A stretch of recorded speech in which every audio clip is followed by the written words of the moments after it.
Yo, what's going on, E7 fam? Pat here, back to do a guide for Abyss 102 featuring no limited characters and no Moonlight 5 stars. So some of you may be asking, why do an Abyss 102 guide considering the content is over 2 years old at this point? Well, it's pretty simple. A lot of people who watch my channel come here for Abyss guides. I started with Abyss 110 and I have done all of the challenge mode Abyss guides, so naturally people will wonder, where is insert other Abyss floor? And the two biggest sticking points when talking to Tristan Wolf about this is Abyss 102 and Abyss 105. So I decided I would take a crack at these and go back and revisit them, considering, again, most guides for this content are about 2 years old at this point. In fact, earlier this week, I saw a post on Reddit saying that they were stuck on Abyss 102 and they just didn't know how to clear it because a lot of the older guides have specific Moonlight 5 stars or specific limiteds that haven't had a rerun in a while. So I decided, you know what? I'll revisit it and I'll make, pretty much the best guide that I can with the resources that I have and show you how I cleared it pretty much the first time. This is a modified version for this time. I'll basically show you my team now and I'll talk about replacements if you do not have them. So this is the team that I decided to play. In the past, Inos was Tamarin, Red Tenebria was still the same, and Savior Auden was Spectre Tenebria in the past. But again, I didn't want to use Moonlight 5-star heroes. The two most important characters are going to be Red Tenebria as well as Inos 2.0, and the artifacts that you're most likely going to need for this run are Abyssal Crown as well as Celestine. So let's talk about Inos first. I think the only real stats you need on her is 65 effectiveness, as much speed as you can get, and enough bulk that she can survive a blink from Celine on S2. I should say floor 2, stage 2, yes. So, Celestine, again, like I said, probably the best artifact for this character because she has very low base healing, but this will help supplement that. So why choose Inos over someone like Tamarin? Tamarin is a healer that requires a lot of non-attack skills. Inos does not need to use non-attack skills to actually heal. So, therefore, she is no risk to you on the second floor against Celine. She will not trigger Celine's passive, and that is a huge boon. On top of that, she provides you a ton of amazing offensive buffs and debuffs. So, you get a defense break on Silent Fire, you get a combat readiness push for your strongest character, in the form of maneuver support. You also get a 2-turn attack buff and speed buff as well as AoE heal with enhanced firepower Q. She basically does everything you could possibly want. She also has a cleanse built in as well into her kit, and she starts you with a small amount of souls, which could end up helping you clutch out a run. So she pretty much does everything you could possibly want on this character. She's also free to play. Almost everyone over Abyss 100 at this point probably should have pulled a copy of Inos. Specialty change is trivially easy to do as well. No real reason not to invest in this unit. She's viable in RTA, amazing character. Again, everyone should have access to this. The only hang up I think some of you might have is Celestine, which you don't even need a plus 31 like mine. You can literally use a plus 01 and it'll be fine. The most important character in this whole run is Red Tenebria on Abyssal Crown. And the exclusive equipment, in case anyone was wondering, is decreases the cooldown of her S3 Nightmare by 1 turn. So, Nightmare is pretty much the reason we're playing this character. 2-turn defense break, 100% AoE chance to sleep, and it has a chance to proc Abyssal Crown. Makes the first floor trivially easy, and the main problem with Celine on the second floor is actually the 2 adds, and if you keep them slept or stunned the entire time, the first 60% of Celine's life bar is trivially easy, and once you get to that 40% breakpoint, which I'll talk about when we do the actual run, I'll talk about how we can deal with that. Once you make it past that initial onslaught of S2s and an S3 from the 40% breakpoint, then Tenebria can just easily clean up the fight, stabilize it for you, and make it trivially easy. So there's only one dangerous part of the entire run if you're playing Tenebria. She has a slow and a pushback, and then her S1 is a sleep that gives her 50% CR push if it actually does sleep. So if she gets to sleep the adge, she has basically infinite turn cycling and way more chances to proc Abyssal Crown than any other alternative you could choose. If you do not have her, or do not want to invest in her, which, by the way, if you do have her, please invest in her. She's amazing for Abyss. You could try Politis, or you could try Ballon Cezanne as well, but I don't think they're as good as Red Tenebria. So if you have Red Tenebria, there's a reason I put her on the thumbnail. She really is that good for this run. Do note, we have 99% critical hit chance. That allows us to get some chip damage in with this character. I will show you now on your screen a failed run that I had where my Savior Auden died, and we were almost able to clutch out. And if Tenebria actually had critical hit chance, we would have been able to clutch it out. So by having Inos, Tenebria, and your choice of tank, it is possible to win from even really dire circumstances because she just is that good at stabilizing the fight. For tanks, I have Lilius, although you can play Adventurer Raz, right?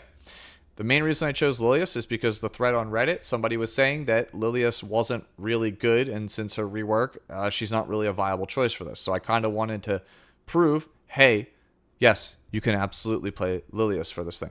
Lilius has two major drawbacks over Raz, but has several other advantages. Let's talk about the cons first. So that's far enough. The barrier that it provides will absolutely trigger Celine's non-attack skills, and that could cost you a run, and it will trigger at least once in Celine's phase at the 40% breakpoint, so do keep that in mind. The other thing here, Follow Me Charge, the S1, gives two numbers for the purposes of Celine's passive, and could cause you to arrive on a number that you might not want. For example, you might not want to sleep or wake up a slept ad and have no choice but to use Follow Me Charge into Celine, and then it pulls your primary DPS, pushes her into that 40% breakpoint. That can lose you the fight. Those are absolutely real things that can happen. In fact, they happened to me in a couple of test runs when trying to record this video. That said, she does have a number of amazing advantages. Cleanse on Ready Load Fire, 25% CR pushback, which synergizes incredibly well with Tenebria, as well as the speed buff from Inos. And then she has 50% crit on all of her moves, which allows you to basically use her as an off DPS as long as you have 50% critical hit chance. And then the Soul Burn on Follow Me Charge will allow you to actually burst down Celine if she's defense broken, and you get really lucky with RNG. So these are all pretty much the reasons that you can use her, and it's why I decided to use her, again, along with the fact that somebody was saying that it couldn't be done. If you don't like Lilius, feel free to use Adventurer Raz. He'll work just fine in this same slot. Lastly, we have Savior Auden. Savior Auden is only here because it is a strong DPS that I know everyone has access to. And if you're clearing Abyss, you probably have already cleared most of Adventure. If you are watching this and you're on Abyss 100 plus and you have not cleared episode 4, why are you watching this? Please go clear episode 4. This is a literal triple S tier character for free. There's no reason for you to not actually have access to her. Just get her on as much damage as you can. As far as the artifact, I have Shepherd of the Hollow here. You don't need this. You can play Moonlight Dreamblade. It will work just fine. If you do not want to play Savior Auden, you can play other characters like Spectre Tenebria. If you have her on a rage set, she will do a absolute metric ton of damage. You could also play Spectre Tenebria on a bunch of effectiveness and try and go the poison route. That is another way you can go about it. You could play Landy on Bloodstone or any other DPS of your choice. Whatever you want in this slot, as long as they are strong enough to carry the game by themselves, you can play whatever. Again, basically any red tank of your choice, any DPS of your choice, Inos with Celestine, Red Tenebria with Abyssal Crown. That's all you need. Now, let's get into the run. Okay, so the reason we built Tenebria over 250 speed is that she can basically cycle turns in a timely fashion and start controlling the fight from the get-go. If you don't know how floor 1 works, every time you hit Ricorous, it will push up the Gigantes. It does not move any other time, this golem-like mob, only when you hit Ricorous. It is of no danger to you unless it has its ultimate up. In order to mitigate the damage from the ultimate, you need to hit Mascot Hazel with 5 single target attacks. By doing so, your whole team will gain a skill nullifier, then you can attack Ricorous, and then Ricorous will essentially push up the golem, and then the golem will ultimate you, and then the skill nullifiers will absorb the impact. No big deal. Super easy. The only thing you really have to worry about on this floor is essentially you don't want to have it line up so that Ricorous S3 hits you provokes your whole team, and then you all go into Ricorous, and then you get hit by the Golem ultimate. That's the one thing you're trying to avoid at all costs. With how much cycling you have with the CR pushback on Lilius, the speed buff from Inos, and then the slow from Tenebria, it should not really be a major issue. For your off DPSs here, like Inos or Tenebria, you can have them just S1 Hazel to prep that and get that to 4 stacks, and then hold on to the 5th one in order to mitigate that damage. Another option that you could have in Desperation is have Tenebria use her S1 on the Golem itself in order to sleep it or stun it, in which case you can circumvent it that way. But otherwise, this is a fairly simple floor. You're just going Ricorous as much as possible as long as Hazel and the Golem are actually contained.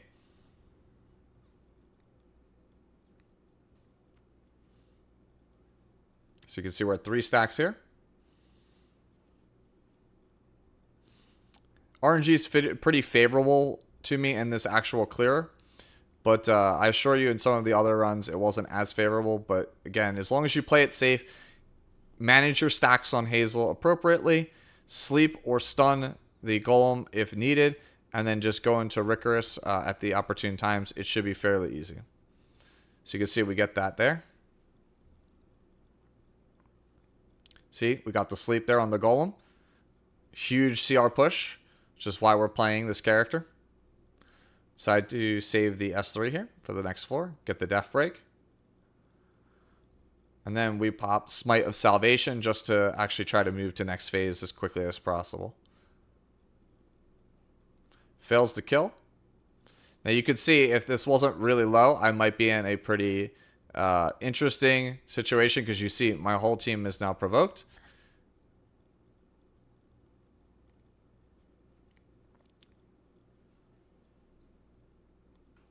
See how much that Golem is jumping out? We're in danger of getting hit by that. But since it doesn't move, we can just go in here.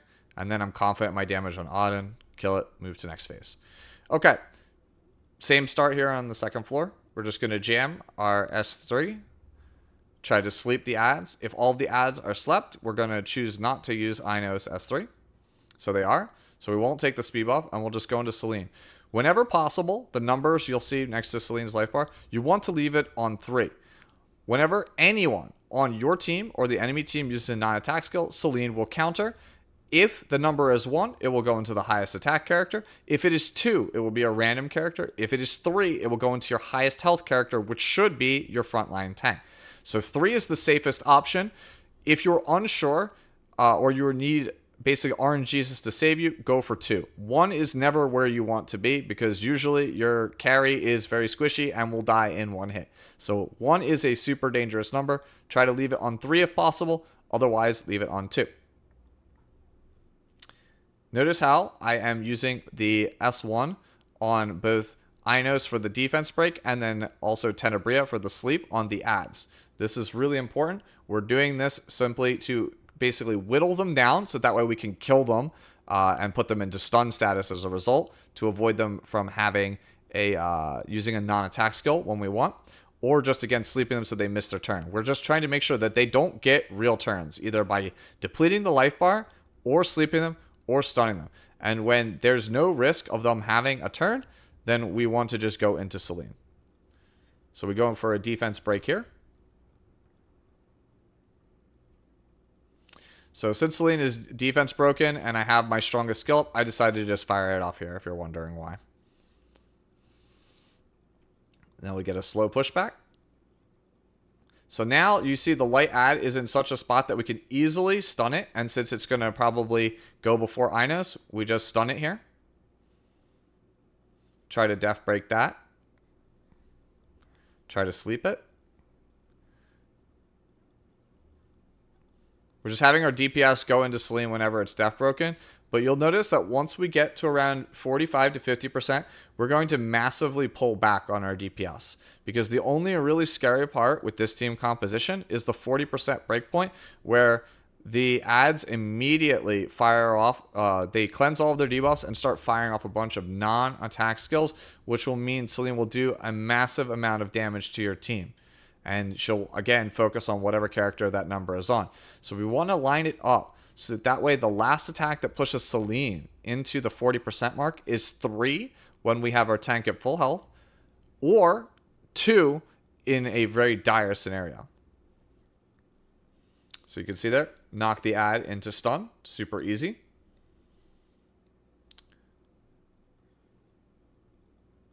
Choose the S1 there, and the reason is to see if we can get a sleep for a cycle.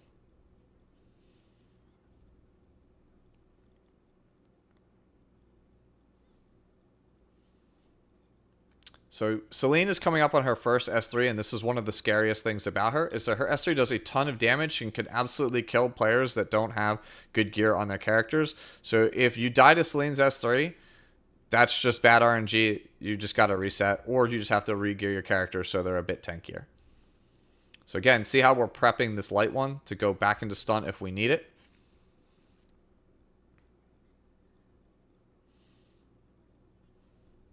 So we have to be very cognizant of how much damage we're doing, because as you can see, Celine is at about 43% or so at this point. And now we have to make a judgment call. We can either stun the light one or risk it to go into Celine. So we risk it, and you can see it doesn't pan out. And so now Celine's on the magic number 2, which is basically pick, RNGesus and pray.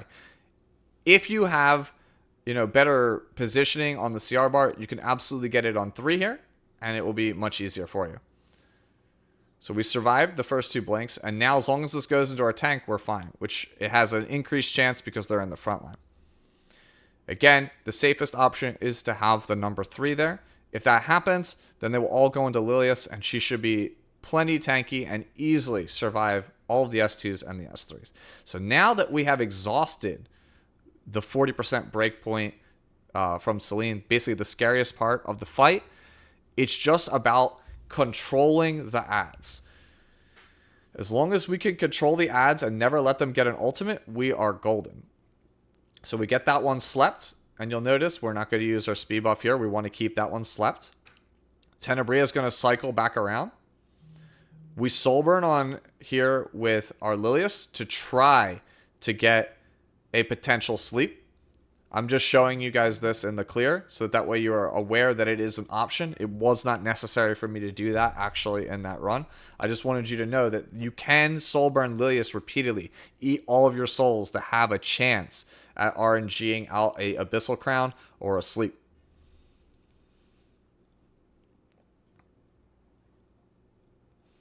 And now we're going to fire off our speed buff because we already know that there's no way we can wake them up. They're already awake.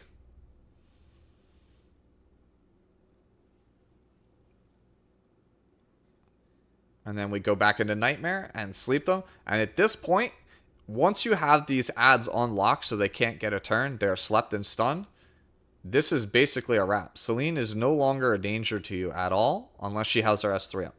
And as long as you can press her before then, you're fine. We have Inos again go into the purple mob to try to defense break it, so that way we could potentially put it at 0 health to force a stun in a dire scenario.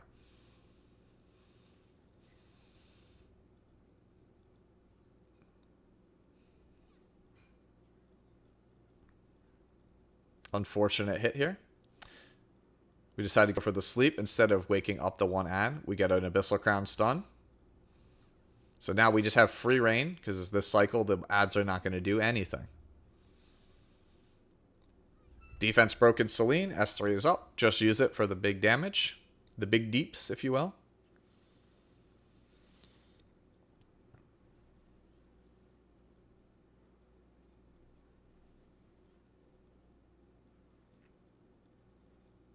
And then we use this for the pushback. Just get as much chip damage as we can. Just kind of leverage those souls. We could have Archie'd there if we wanted to, but for this video I chose not to use Archie at all in order to show you how easy this is.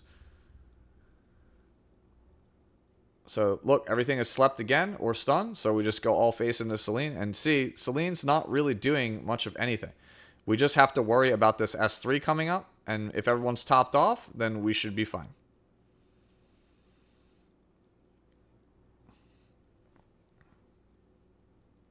All that chip damage from Tenebria plus Lilius is starting to add up. Don't want to accidentally wake it up. So we go for the defense break again. See if we could potentially push it if we need it. Goes into Tenebria. And you'll see she goes dangerously low here. But again, we built our characters to be able to survive with Arius. S2 for the slow. Get an Abyssal Crown stun. And now we can either go Selene or the ad. But since the ad is already death broken, we could just go into the ad and force it to go into stun status.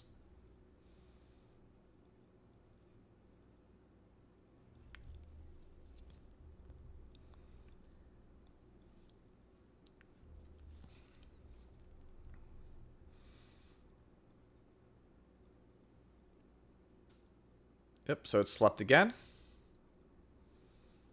Alright, there you go. Now it's in stun status, so we don't have to worry about that for yet another cycle. Now we're just waiting for a defense break. Not really anything to worry about here. Might as well just go face.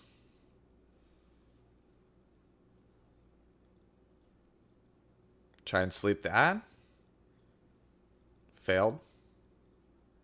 Now we can choose between Selene or forcing it. So we're just going to try and force it again. No defense break on Selene. S3 for the pushback, because that'll keep the light one in stun longer. S2 for the slow, because again, it'll keep it stunned longer. Saving our S3 for a potential defense break.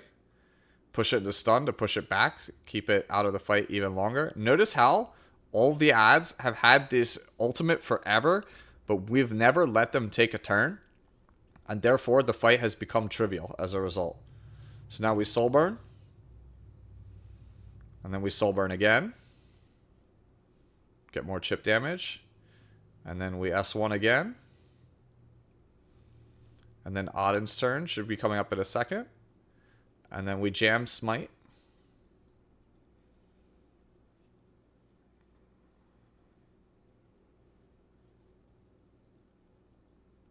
Don't want to wake up the light one by accident, so we'll forego the speed. Again, don't want to wake anything up, so we'll just go into Selene here. Everything's awake now. Might as well fire off the S3 for the chip damage as well as the CR pushback.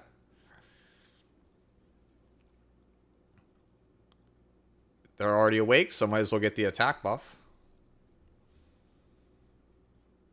And then S1 into Selene. And there she goes. Easy peasy lemon squeezy. Abyss floor 102. Hopefully this guide has helped all of you. As always, enjoy the rest of your day, the rest of your week, and I'll catch you in the next one.